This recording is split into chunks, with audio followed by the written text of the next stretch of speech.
Writing formulas and substituting in a formula. In this math tutorial, you will learn 1. What is a mathematical sentence? 2. What are mathematical operators? 3. Where does a mathematical sentence differ from a wordy sentence? 4. What are formulas? Why do we use them? 5. How to write a formula. What do we call its components? 6. What types of variables are there in a formula? 7. How to substitute the variables in a formula. 8. What is the procedure used when solving an exercise containing formulas? 9. How to convert wordy problems into formulas and vice versa. 10. How to find the inverse formula when the original formula is known. Introduction. How do you find the area of a square? Rectangle?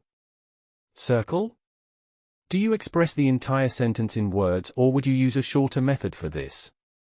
How do you express the fact that speed in a uniform motion is calculated by dividing distance and time? How do you calculate the price of a product if the cost and profit are both known?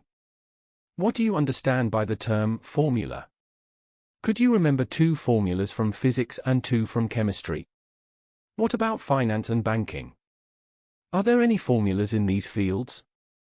This tutorial is focused on writing formulas and substituting quantities in a formula to find an unknown quantity in an easy way. Given that formulas are present in many applied sciences, this is a very important topic with many applications in daily life.